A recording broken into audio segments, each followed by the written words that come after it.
In this video, we'll show you how to turn on incident detection on your Garmin Vivoactive 4 or Garmin Venu. This is when you're doing an outdoor walk, run, or bike activity, you have a fall. The Vivoactive will detect the fall, and when you're paired with your smartphone, Garmin Connect will then send a text message to an emergency contact. So there's a few things we need to do to set up. First, we need to set up an emergency contact, and then we need to set things up on Garmin Connect. So let's flip over to our phone and set things up in Garmin Connect.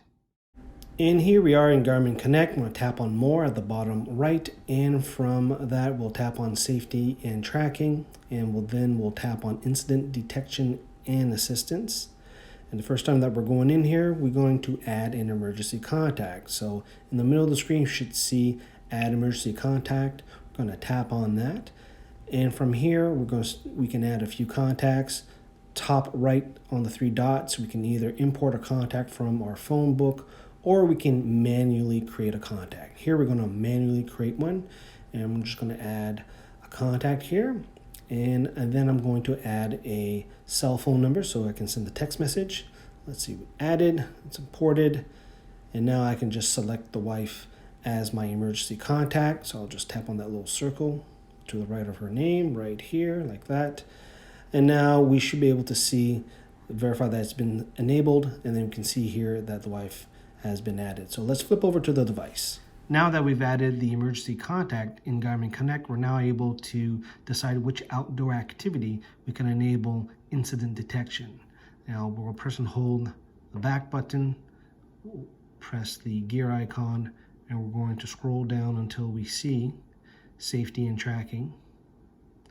Now we have a couple options here. We can verify that we have our emergency contact, and we can also enable which outdoor activity. So it's either run, outdoor bike, or outdoor walk. To enable, disable, we can just turn it on and off like this. And now when you're doing any of these three activities, if it detects a fall or something else like that that requires assistance, it will then, paired with your smartphone, send the text message to the emergency contact. Now, in order to request assistance, you can do this a couple ways.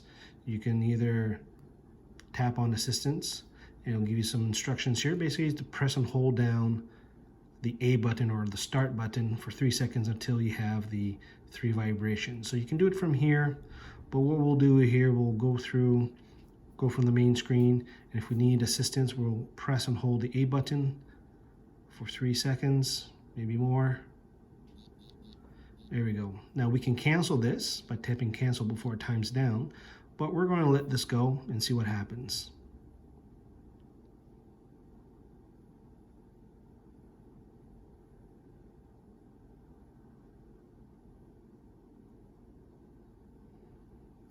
Assistance alert has been sent, and we'll flip over to our phone to show you what this looks like. So basically the info, send it to our emergency contact, your location is being tracked and shared with your emergency contacts, and we'll tap OK. And you can see that we have our emergency icon here. Now let's flip over to the phone and show you what that looks like. And from our emergency contact cell phone, we can see the text messages coming in. And to stop the request for assistance, all we have to do is press the A button again, or the start button, and we can just press. You can either end it or end and send a message. And there you go. And let's take a look at how things appear in Garmin Connect. We can see we have 2 requests. Top one doesn't have a GPS lock, but the bottom one does. That's why we see the city name in front of the assistance activity. And when we tap on it, we can actually see the track, our current location, GPS coordinates, and other options here. Now, contacts where you only have a cell phone, they will only receive the text message. But contacts that you add an email address, they will receive an email. And within that email is a link to your activity's live track. This will provide the user, the recipient, with your current location, provided that your smartphone is still in working order and sending data. Now to delete this assistance activity, tap on the three dots and select delete. And there you go.